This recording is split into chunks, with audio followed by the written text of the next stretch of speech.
How to change Instagram profile picture without changing the Facebook profile picture? Let's begin. First of all, open the Instagram app on your phone and log into your account if you haven't already.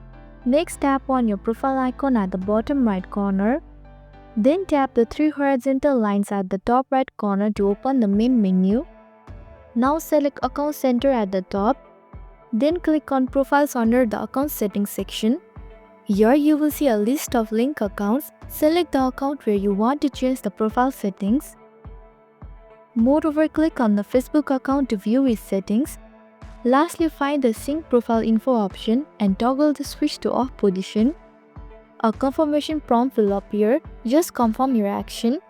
Finally, return to your Instagram profile and choose Edit Profiles. From here, change your profile photo and hit Done. And it will now update on Instagram only without being updated on Facebook, and you are done. I hope this video helped.